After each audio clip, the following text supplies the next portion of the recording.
Masuk adik, masuk. Atas. Iya, masuk. Iya, udah.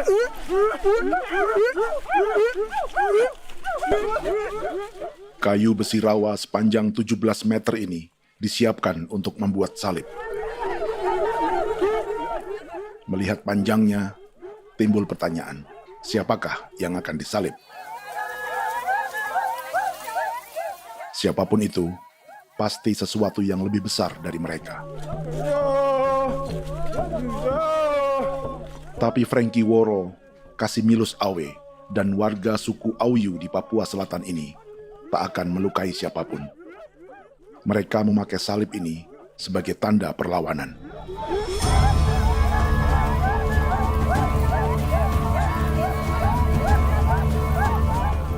Yang mereka lawan memang lebih besar, yaitu pemerintah Republik Indonesia. Pemerintah sedang mengincar 2,5 juta hektar hutan orang Papua untuk proyek tanaman industri pangan dan energi.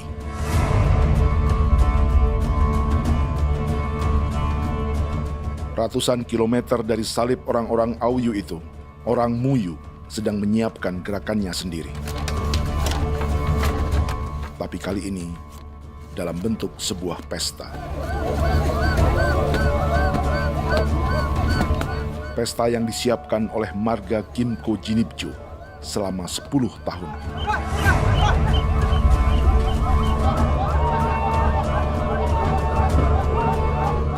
Sosok di marga ini adalah Willem Kimco, orang asli Papua yang tak punya kartu identitas kewarganegaraan manapun.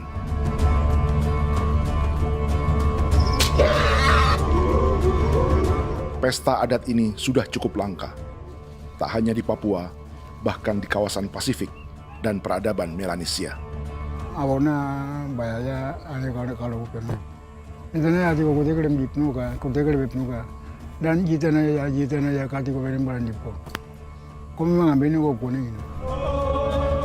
Ada gagasan dan gerakan sosial di balik pesta orang-orang Muyu ini. Sama dengan gerakan salib merah yang dimulai orang-orang Auyu. Salib ini akan menjadi yang terbesar dari 1.800 salib merah yang telah ditancapkan berbagai suku di Papua Selatan dalam 10 tahun terakhir. Ribuan salib merah yang dipadukan dengan palang adat adalah tanda larangan yang menyatukan unsur-unsur adat dan agama. Kami percaya bahwa kalau memang kami sudah tidak mampu untuk menyelesaikan persoalan ini, dalam hal ini perusahaan tidak bisa masuk, berarti kami minta bantuan kepada nenek moyang dan Tuhan. Atribut perang orang Auyu ini diukir atau dilukis, digambar di batang salib ini dengan tujuan bahwa kami larang dengan sangat keras. Jadi apabila siapapun, baik dari antara kita sendiri yang melanggar batas ataupun pihak lain yang mengganggu keselamatan hak tanah adat kami, maka kami siap untuk melakukan ancaman perang. Salib-salib ini tidak ditancapkan di halaman-halaman gereja, melainkan di tanah dan hutan adat, di dusun-dusun sagu, dan di tempat-tempat yang disakralkan. Sebab 1.800 palang adat dan salib ini memang bukan semata tentang agama, tapi untuk mencegah negara dan perusahaan memasuki tanah dan hutan adat mereka. Papua bukan tanah kosong.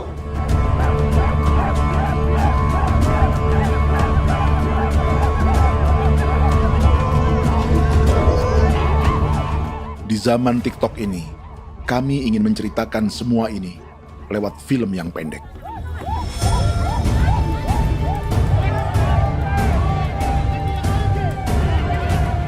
Tapi kami jelas gagal.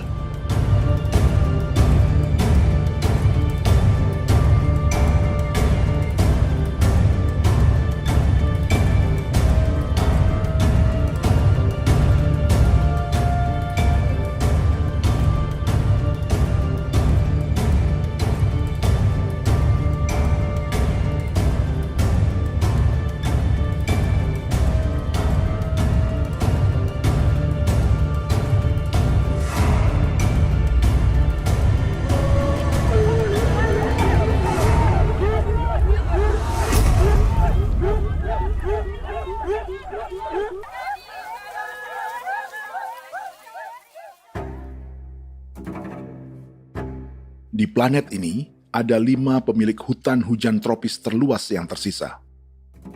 Kongo di Afrika, Brazil, Peru, Bolivia, dan Indonesia.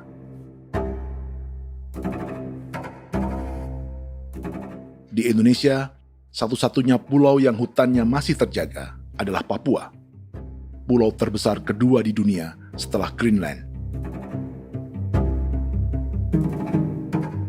Lewat sejarah kolonialisme yang panjang, pulau ini kini dikuasai 2 negara.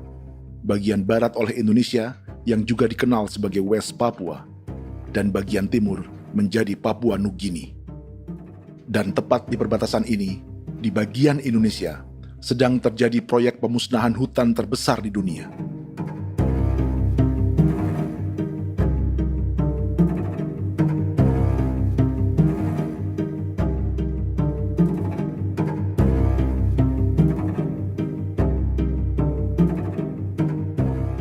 Pemerintah Indonesia sedang membuka lebih dari 2,5 juta hektar hutan untuk sawit, tebu, padi, dan peternakan. Ini disebut proyek strategis nasional untuk lumbung pangan dan energi yang jadi ambisi 3 presiden. Bagian terbesar direncanakan untuk mencetak sawah seluas 1,3 juta hektar. Lalu bagian lain akan ditanami tebu seluas 560.000 hektar untuk gula dan bioetanol. Setiap liter bensin di Indonesia akan dicampur bioetanol 10% atau E10. Ada 10 perusahaan di proyek ini, dan semuanya dimiliki oleh 1 keluarga saja. Berikutnya, ada areal sawit seluas 400.000 hektar untuk biodiesel. Targetnya mencampur 50% solar dengan minyak sawit atau B50. Dan terakhir, pemerintah akan membuka peternakan seluas 380.000 hektar. Jadi, apa yang salah dengan proyek pangan dan energi ini? 5 orang Papua dalam film ini akan menjawabnya.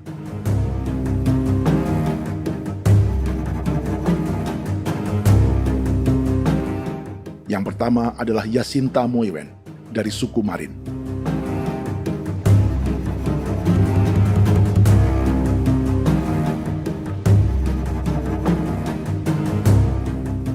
Yasinta dan warga di distrik Ilwayap di Merauke sudah menjadi korban. Hutan dan rawa sebagai sumber pangan dan ekonominya telah dihancurkan. Jalan sepanjang 135 km sedang dibuat, dan di kiri kanannya akan dicetak 1 juta hektar sawah. Mereka sulit menolak atau melawan. Salib sudah digeser, masih datang lagi dengan senjata mereka nih. Karena proyek ini juga dijaga tentara. Macam-macam senjatanya.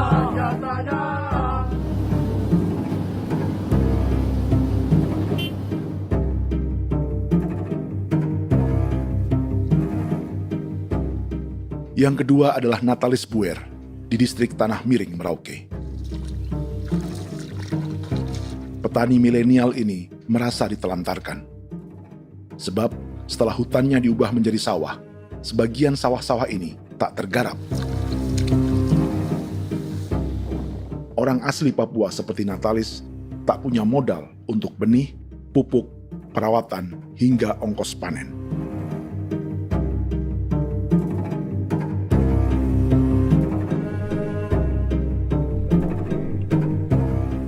Orang ketiga adalah Vincent Kuipalo dari suku Yenan di distrik Jagebob, Merauke. Vincent dan suku Ye sedang menjadi korban. Hutan adat orang-orang Ye sedang dihancurkan untuk perkebunan tebu dan bioetanol. Tanah mereka juga diincar untuk markas-markas militer, pasukan yang akan menjaga proyek pangan dan energi ini.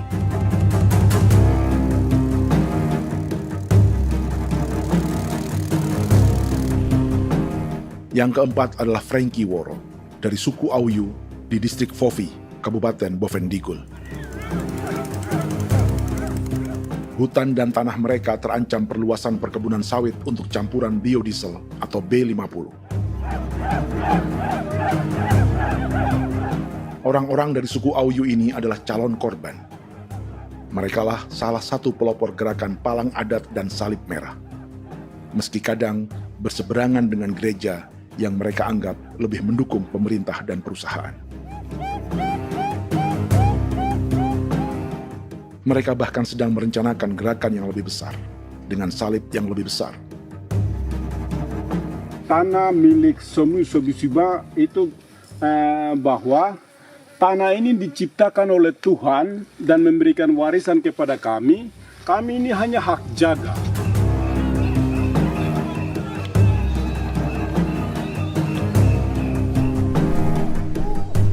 Sosok kelima adalah Willem Kimco dari suku Muyu di Bovendigul. Tokoh adat dari Muyu ini hidup di garis belakang proyek negara, sehingga belum menjadi korban. Tapi mereka sedang bersiap menghadapi segala kemungkinan. Tinggal di belantara dan perbatasan membuat sebagian mereka tak punya status kewarganegaraan. Tapi mereka telah hidup jauh sebelum ada Indonesia atau Papua Nugini.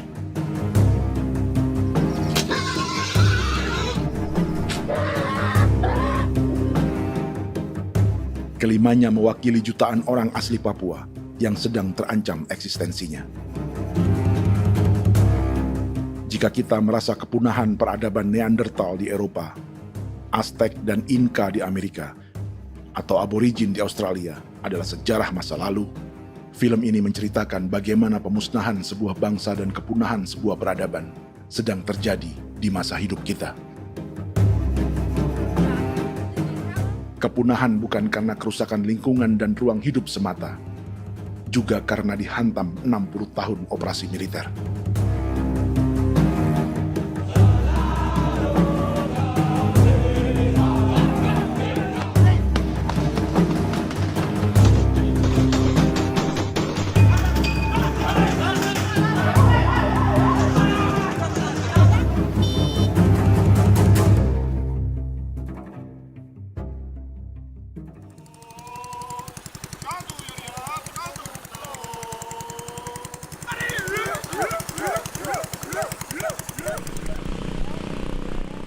Frankie Woro dan orang-orang Auyu sedang berburu. Tapi lokasi perburuan mereka mulai dikuasai perusahaan perkebunan sawit.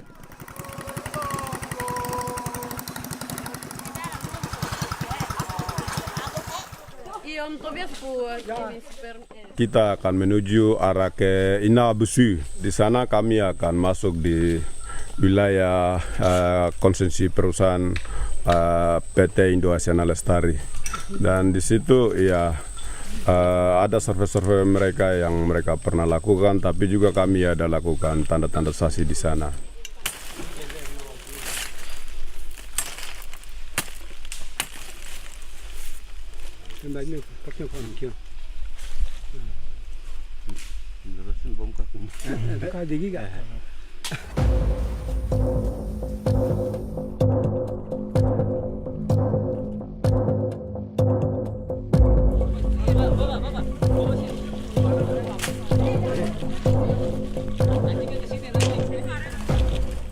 Dapat dengan yang induknya, tapi karena induknya dia lari dan terlambat kerja, akhirnya yang bisa kita dapat dia punya anak ini saja. Ini kalau pakai bahan kayak hasil.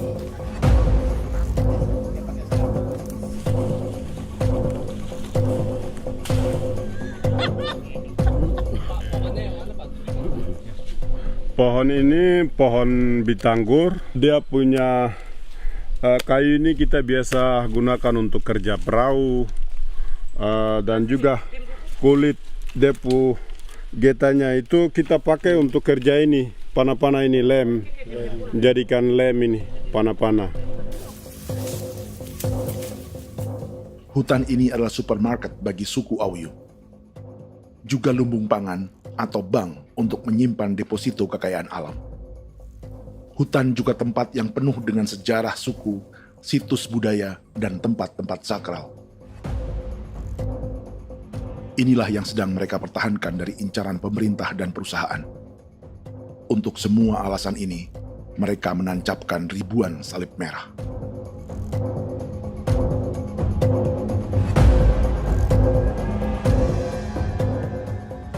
Tapi dari kampung, warga suku Auyu memberi kabar pada Frankie tentang intimidasi oleh aparat negara agar mereka melepas tanah ke perusahaan sawit dan berhenti memasang palang adat dan salib merah. Ada beberapa titik yang saya sudah siap, tetapi di sini emergensi dari saya, terutama di Kampung Sokangon, PT Damai Timber. Dia mengganggu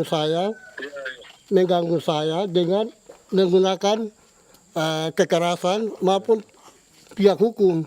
Dan kemarin saya ada pernyataan penolakan secara resmi, tapi masih tetap dengan menggunakan pihak hukum untuk masuk, untuk harus dituntut saya untuk harus diterima perusahaan itu.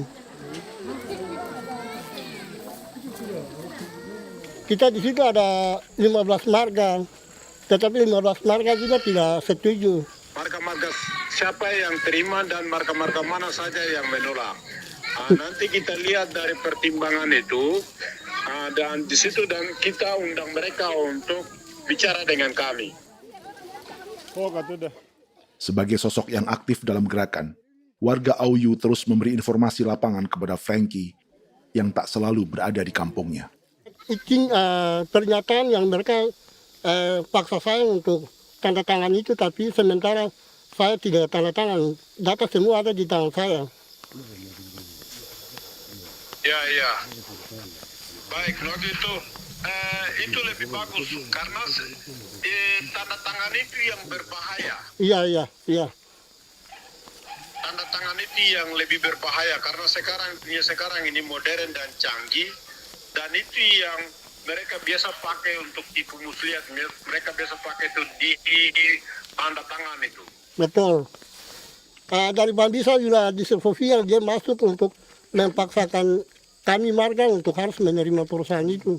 Tapi kemarin kami sudah menolak.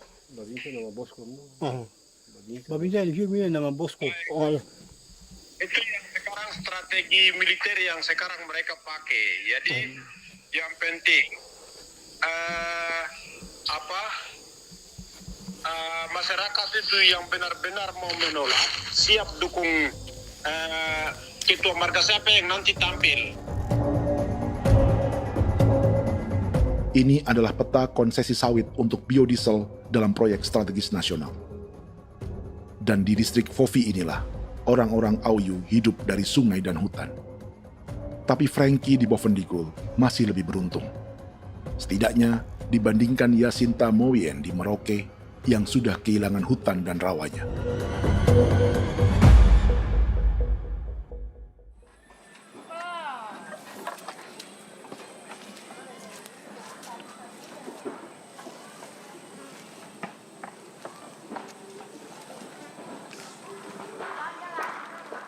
Yasinta dari suku Marin adalah petani sayur di Kampung Wanam, distrik Ilwayap, Merauke. Memanfaatkan lahan yang ada, ia berkebun dan menjual hasilnya ke pasar kampung. Ini ekonomi warga di Wanam untuk menghasilkan uang, lalu memberi barang kebutuhan yang tak bisa mereka produksi sendiri. Tapi kehidupan sebenarnya ditopang oleh ekosistem hutan dan rawa. Inilah sumber pangan utama dan peradaban mereka.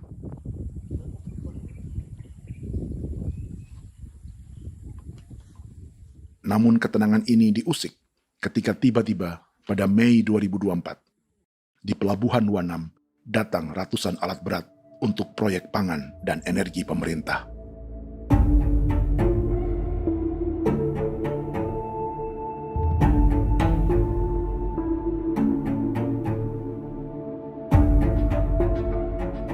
Kami masyarakat setempat kami tidak tahu. Kami kaget pagi-pagi kapal sudah ada di pelabuhan kami.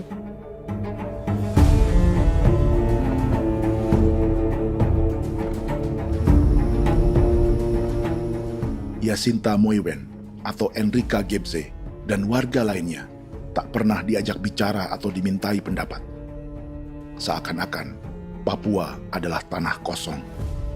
Kita suka kaget yang dong bawa turun alat berat dong bawa turun, kita kaget masyarakat. Dorang subongkar itu kayu-kayu.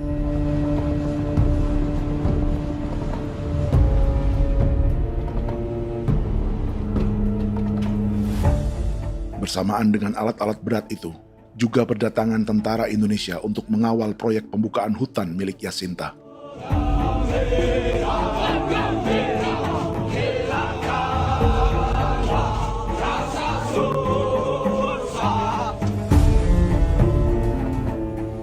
Ribu alat berat didatangkan dari Cina ke Papua oleh perusahaan bernama John Lin Group sebagai kontraktor pemerintah. Ini disebut sebagai pesanan eskavator terbesar di dunia dengan nilai 4 triliun rupiah. Misinya membuka hutan dan rawa milik orang Marin, salah satunya untuk membangun jalan sepanjang 135 km. Sementara di kiri kanannya akan dicetak sawah yang ditargetkan seluas 1,3 juta hektar. Jalan berupa garis lurus ini bukan rute tradisional ekonomi masyarakat.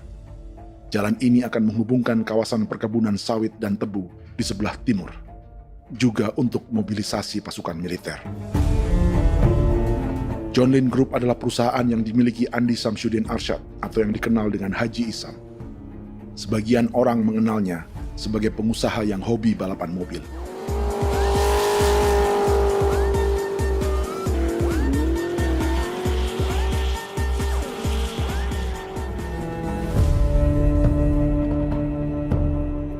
Tapi di Kalimantan, ia berbisnis batu bara, perkebunan sawit, pengolahan karet, penerbangan, perkapalan, dan biodiesel.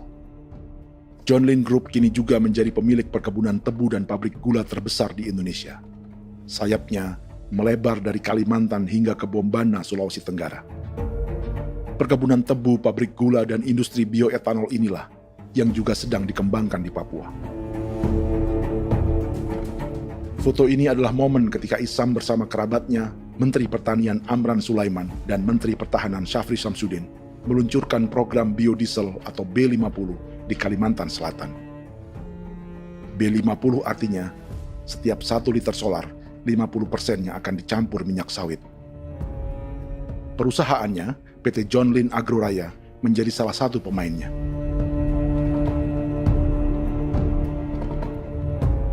Sepanjang tahun 2025, saham PT John Lin Agroraya pernah naik hingga 700%.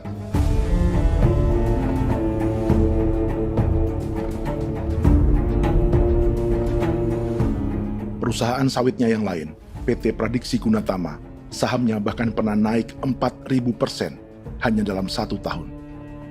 Dari harga saham ini saja, nilai kekayaan keluarga Isam diperkirakan mencapai 100 triliun rupiah lebih, menjadikannya salah satu keluarga terkaya di Indonesia dan salah satu pemain penting industri bioenergi.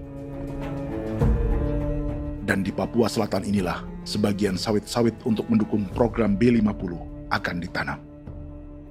Inilah tanah orang-orang Wambon, Muyu, Marin, Yei, atau Auyu seperti Frankie Ward.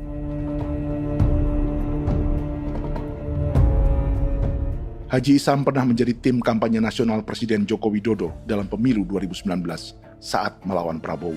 Bintang Mahaputra Utama diberikan kepada Saudara Andi Syamsuddin Arsyad. Beliau berjasa luar biasa dalam mendorong pertumbuhan ekonomi daerah maupun nasional. Setelah menjadi presiden, Prabowo memberi gelar kehormatan Bintang Mahaputra Utama pada Isam.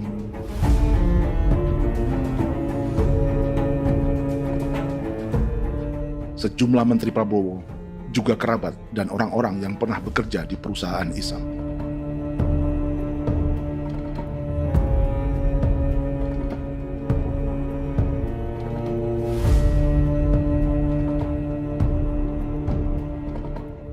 Lawan sebesar inilah yang sedang dihadapi Jacinta di kampung Wanam, Merauke. Atau petani perempuan lain seperti Enrika Gebse. Jadi alam kita ini sudah rusak. Jadi kita itu biasa jalan dari sini tuh harus pasang jerat di situ, harus cari makan di situ lagi.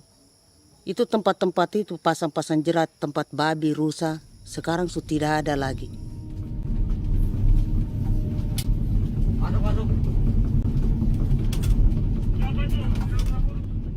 Rekaman ini memberi gambaran bagaimana Kasuari kehilangan rumah di bekas hutan dan rawa yang telah dibabat.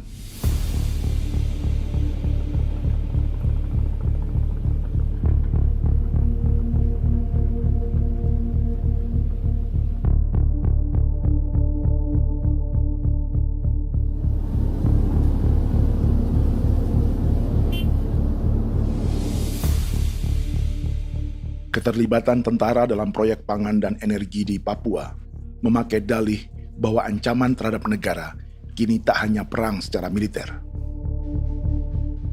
tapi juga melalui pangan dan energi. Kementerian Pertahanan pun terlibat karena proyek ini dianggap operasi militer selain perang. Jadi tugas kamu adalah menjaga sumber cadangan pangan nasional. Macam-macam senjatanya, Proyek ini menambah panjang alasan mempertahankan kehadiran tentara di Papua dalam 60 tahun terakhir. Saat ini, jumlah tentara Indonesia di Papua mencapai 56.000 personel, atau ada 1 tentara untuk setiap 100 orang Papua. Bandingkan dengan rata-rata nasional, di mana hanya ada 1 tentara untuk 696 penduduk Indonesia. Itu belum termasuk polisi. Artinya, 1 orang Papua dijaga lebih banyak senjata dari rata-rata penduduk Indonesia. Tanah dan hutan diambil secara sepihak untuk kepentingan pembangunan batalion dan bandar antariksa. Ini bentuk perampasan masyarakat. Penolakan kehadiran markas-markas militer terjadi di sejumlah tempat di Papua. Tak hanya karena trauma dan ketakutan, juga karena mengambil tanah-tanah adat.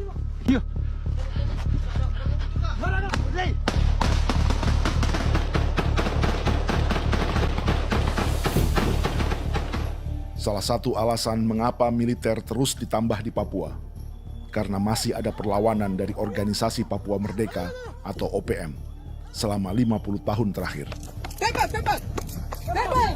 Ayo. Tapi kekuatan militer OPM diperkirakan hanya 1.430 personel dan 360 pucuk senjata. Selebihnya, mereka menggunakan senjata tradisional.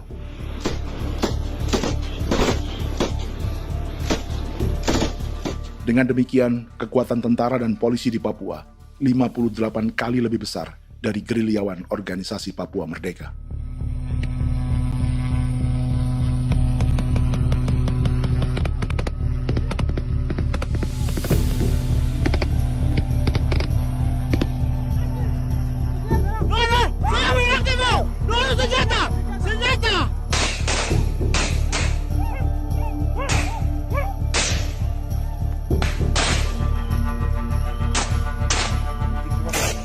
Sebagian tentara berada di garis depan pertempuran, tapi sebagian besar lainnya terlibat operasi non-tempur menjaga proyek pemerintah dan investor swasta.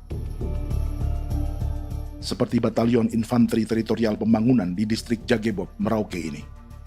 Lokasinya bersebelahan dengan konsesi lahan tebu untuk gula dan bioetanol milik PT Murni Nusantara Mandiri. Baik perusahaan maupun markas militer, keduanya mengambil hutan milik suku Ye dari marga Kuipalo. Tapi orang datang tanam ini saja di sini, tanam papan nama ini. Victor Kuipalo menunjukkan apa yang terjadi. Jadi kita juga kaget ini. Nah, kalau ini papan nama ini memang ini papan nama ditanam tapi bukan haknya mereka yang ini. Ini hak kami di sini, hak dusun kami, marga Kuipalo yang punya hak dusun ini. Setelah memasang patok, alat berat mulai bekerja untuk membangun markas militer di tanah orang Ye.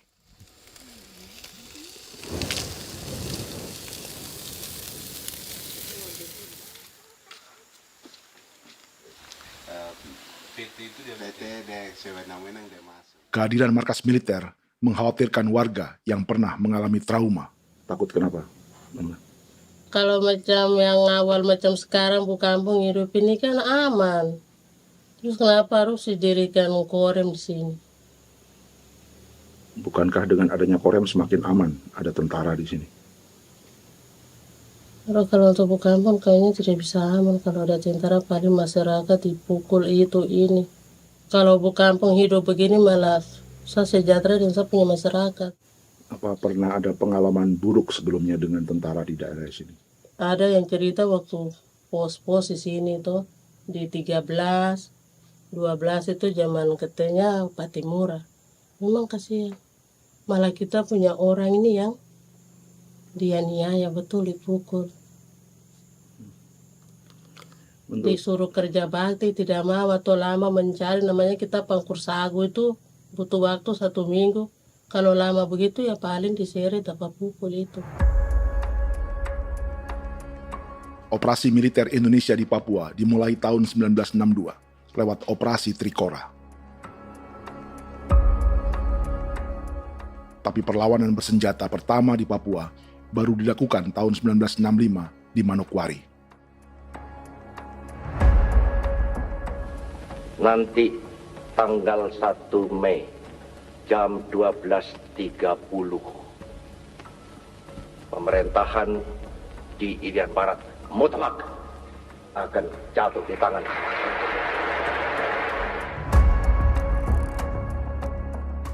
Sejak itu, selama 60 tahun, operasi militer untuk menaklukkan Papua terus dilakukan.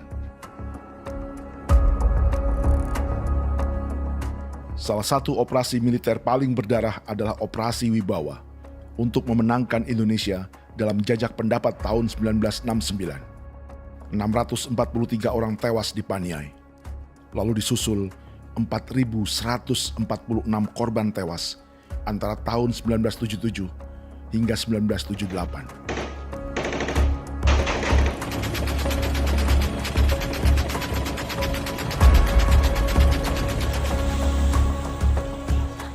Operasi militer ini menimbulkan gelombang pengungsian hingga kini.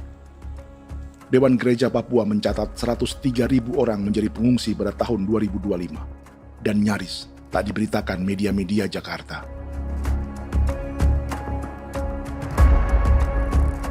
Jumlah pengungsi terbesar tercatat di Nduga yang mencapai 20.000 jiwa. Banyak di antaranya yang sedang hamil, seperti Jubiana, salah satu pengungsi Nduga. O tagarik mesikagi be muguruk berselari di namen wane gosel bigari me egirik menene an nimbo mesle bok selar nene wam dak yak lek prak de oy gore bangal no so ndak lo yo nandam yanet ndang no yat de nanen di ko nerwa membri wal marwa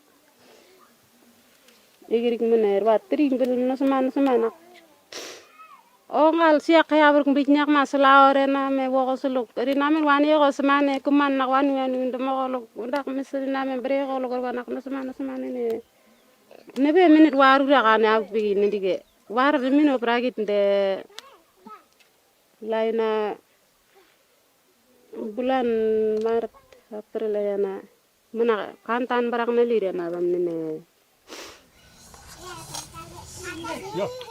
Jubiana lalu menamai anaknya Pengungsi Kogoya.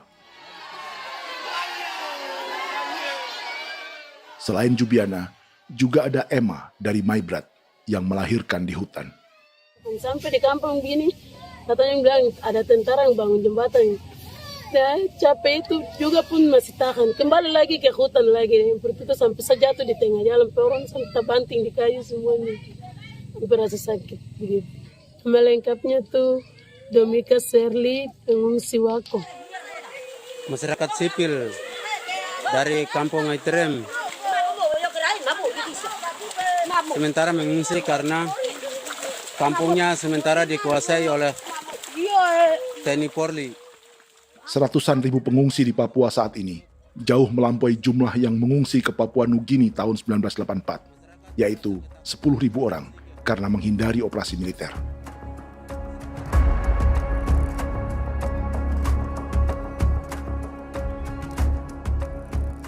Bersamaan dengan operasi militer, eksploitasi sumber daya alam Papua juga dilakukan sejak masuknya tambang emas dan tembaga Freeport pada tahun 1967.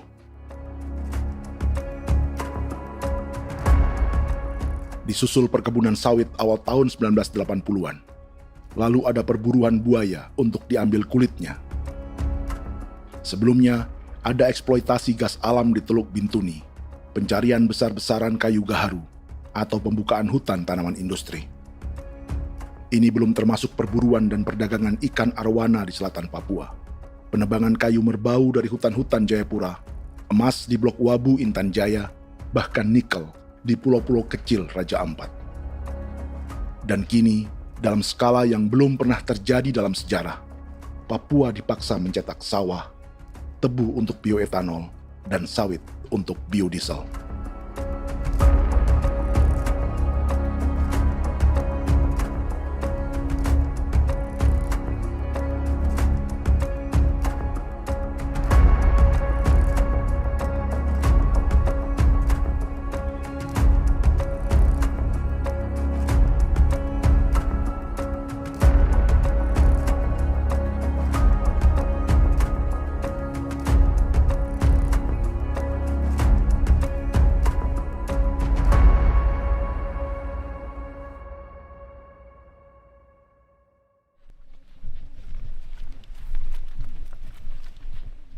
Inilah yang sedang menimpa keluarga Vincent dan Victor Kuipalo di Merauke. Hutan mereka diambil untuk markas militer dan industri perkebunan, PT Murni Nusantara Mandiri. 1 dari 10 perusahaan yang diberi konsesi untuk menanam tebu dan memproduksi gula serta bioetanol seluas 52.000 hektar.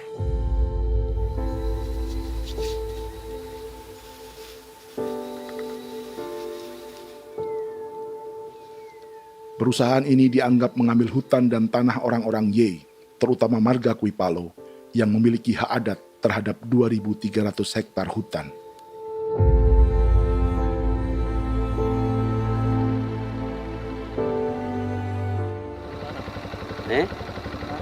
Tentara? Tentara. Oh iya, tentara.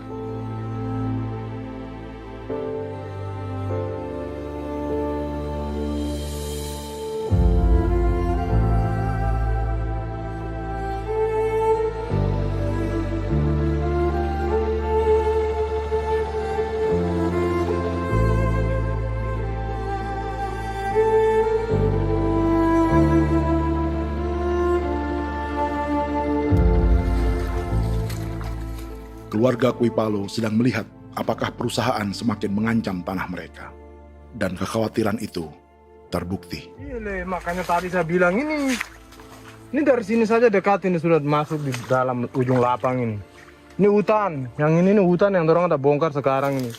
Ini sudah punya alat sudah dekat ini. Dekat sekali ini. Ini di sini. Nacau, kelapa itu yang jalan lama, jalan setapak ini. Dari udara, terlihat alat-alat berat semakin mendekati tanah orang-orang Ye, marga Kuipalo.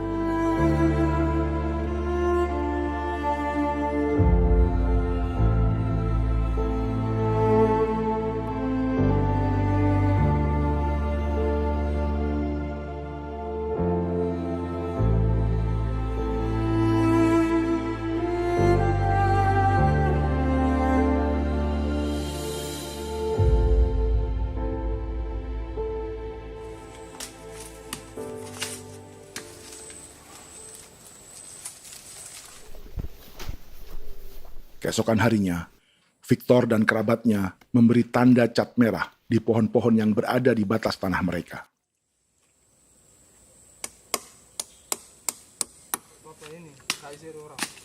Tapi tanda peringatan adat ini tak diindahkan perusahaan.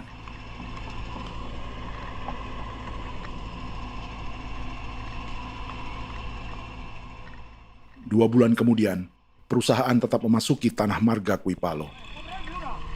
Sama. Kami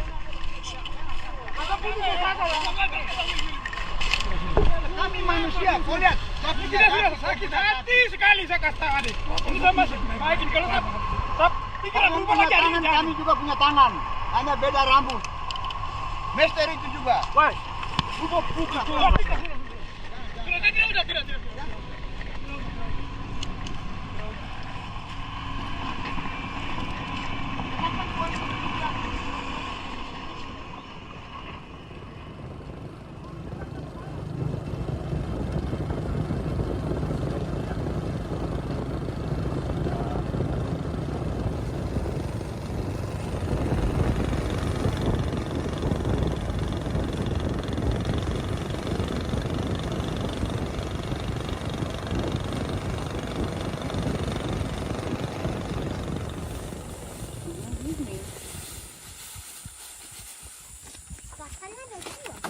masuk sini.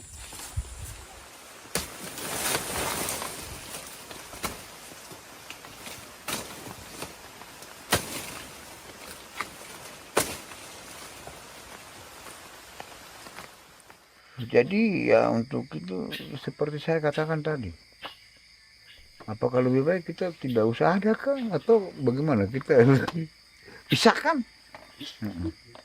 pisahkan dari negara ini kah? Jangankan tuh, saya kemarin bicara sama Daniel, datang sama saya dengan persoalan Kodam ini. Saya bilang Pak Daniel, kalau lebih baik saya ngungsi ke Papua Nugini. Dia bilang, aduh Bapak jangan begitu. Ya memang, kalau tidak bisa menghargai kami, lebih baik pilihan yang itu yang saya memilih. Lebih baik saya pindah dari sini. Saya mengungsi ke Papua Nugini, di negara tetangga. Masih di laut. Apa? Oh, ini. Saya bilang sama Kapolsek, Pak, Agustus ini, 17 Agustus saya tidak kasih naik bendera merah putih. Saya bendera ada, nanti saya taruh di meja. Bendera saya ada. Karena saya punya pikiran percuma kita ini merasa bahwa kita hidup di bawah naungan merah putih. Ternyata merah putih tidak lindungi kami. Tidak anggap kami sebagai kami rakyatnya. Dia lambang negara. Dan kami menghargai lambang negara itu. Ternyata lambang negara ini, kita bernaung di bawah lambang negara ini, kita tidak dilindungi. Hak kita tidak dihargai.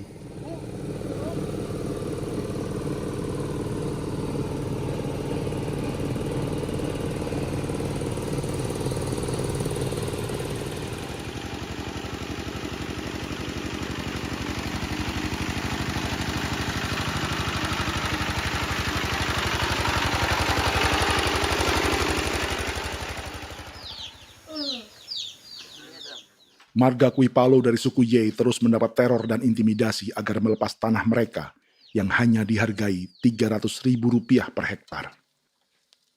Tapi mereka tidak berjualan tanah. Makanya mama itu tidak suka untuk lepas tanah. Untuk apa? Baru di dalam hutan itu ada obat-obat tradisi. Itu sudah Kalau macam ada sayur juga, kita ambil sayur yang dia tumbuh sendiri. Jadi kita ini mau kemana, kalau itu sudah digusur, ya habis. Kita ini jadi penonton. Jangan sampai kita ini duduk minta di jalan. Jadi kita tidak mau seperti itu. Makanya tanah itu kita tidak melepas. Tapi mungkin orang lain tuh dia senang saja. Lebih baik saya pegang uang merah dulu. Saya bisa beli-beli itu ini. Nanti datang uang sudah habis, gembel, mau cari kemana lagi, hutan sudah habis, mau makan ikan di mana, kali sudah hancur. Seperti Yasinta di Wanam, suara dan gerakan kaum perempuan Papua sangat nyaring dan tak bisa diabaikan. Saya sebagai perempuan tolak untuk perusahaan masuk di sini. Karena kalau saya terima anak-anak saya mau dikemanakan, mau tinggal di mana. Apapun yang terjadi saya tetap tolak. Demi tanah ini saya akan berjuang, demi saya punya anak-anak. Yang katanya mengutamakan anak Papua, nyatanya yang kerja kebanyakan ya orang-orang Jawa. Dan sendiri orang Jawa, tapi bukan mau bicara yang tidak-tidak. Memang kenyataannya seperti orang-orang Papua itu diterbelakangkan, kurang diutamakan, gitu.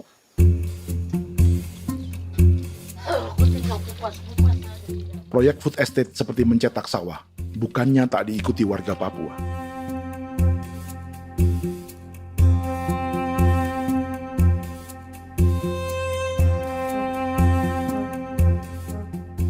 Salah satunya Natalis Buer di distrik Tanah Miring, Merauke.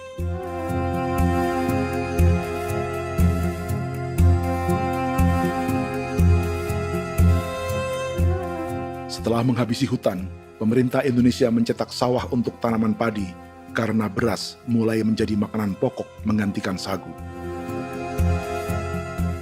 Sebagian besar penggarapnya adalah warga transmigran yang datang sejak era 1980-an. Bahkan petani transmigran sudah ada sejak Belanda membuka proyek padi kumbe di distrik Kurik. Lokasi yang sering jadi langganan pejabat Indonesia memamerkan sawah di Papua. Tapi Natalis juga ingin belajar menanam padi atau bersawah. Namun ia kesulitan karena dibutuhkan modal untuk benih, pupuk, hingga pemeliharaan dan panen. Lalu sawah-sawah ini pun mulai dikuasai pendatang.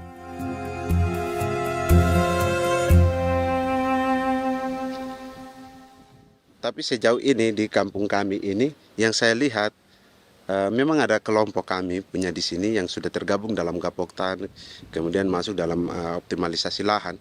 Tapi menurut saya anak asli yang punya lahan di sini. Mereka tidak punya.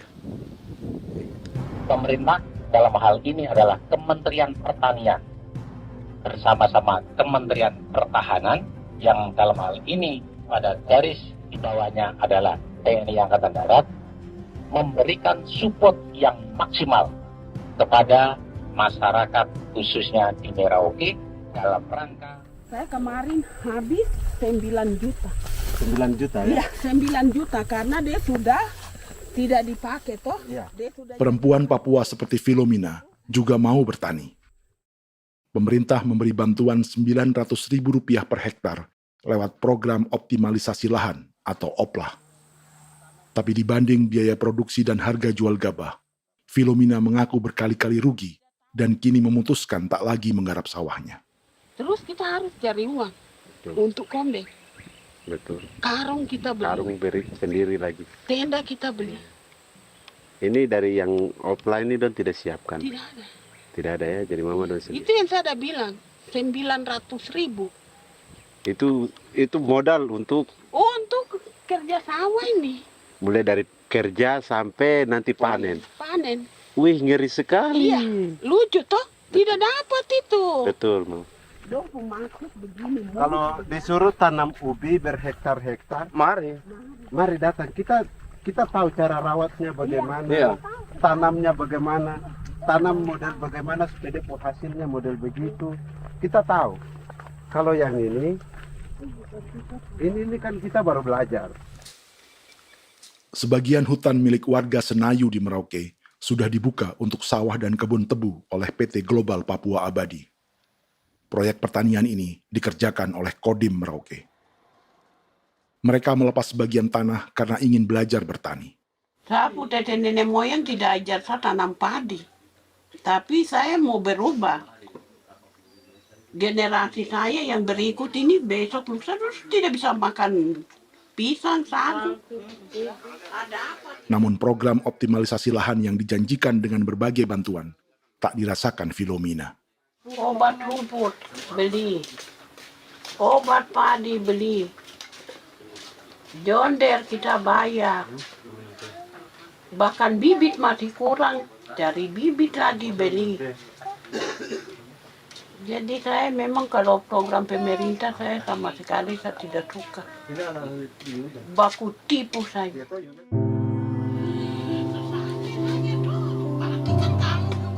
Mereka merasa ditinggalkan sendiri, jatuh bangun belajar bertani padi.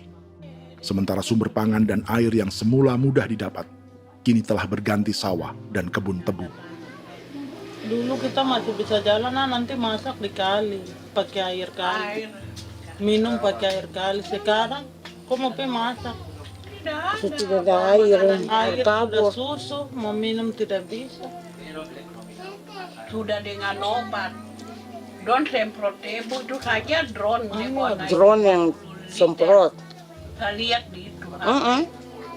Jadi kita bukan drone yang terbang di atas untuk disemprot. Iya, itu semprot obat. Dong lempar pupuk di bawah ya dia mengalir ke kali. Mengalir ke kali, ke rawa-rawa.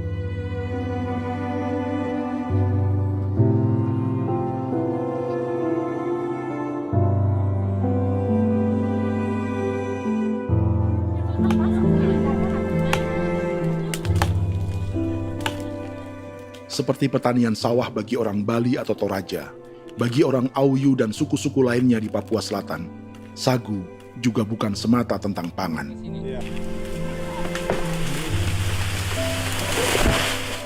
Bagi orang Auyu dan Marin, sagu adalah kerabat, sosok orang tua, sosok nenek moyang yang harus dijaga dan dilindungi. Lagi bikin apa mama ini mama? Pakai toko itu sagu.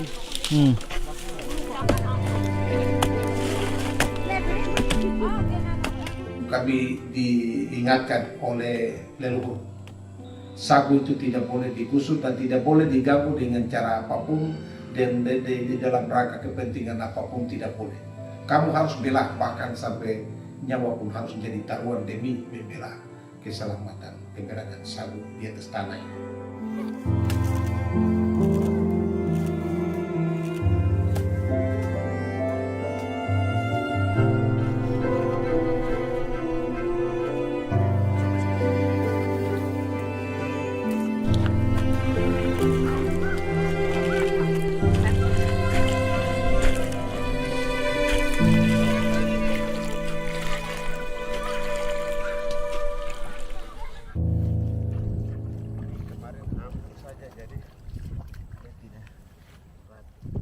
Menurut Natalis, pemerintah di Jakarta mendefinisikan lumbung pangan semata urusan beras dan mencetak sawah. Sebenarnya orang Papua itu bukan tidak bisa bertani. Kami tanam ubi itu bagian dari pertanian. Nah, pertanian yang dimaksud oleh pemerintah itu harusnya selalu, itu kalau bisa pemerintah harus spesifikkan. Pertanian apa yang dimaksud? Pertanian tanam padi atau pertanian tanam ubi, petasan dan lain-lain. Ini yang harus dispesifikkan dulu. Begitu, sehingga tidak menjustifikasi kami orang asli Marin bahwa kami tidak bisa bertani. Bukan. Kami buka kebun besar-besar di sana, bahkan bermeter-meter, ratus-ratus meter pakai sekop, bukan pakai ekskavator, tapi ini pakai skop. Itu pertanian, begitu. Bagi Natalis, alih-alih memaksimalkan sawah-sawah yang sudah ada untuk petani Papua,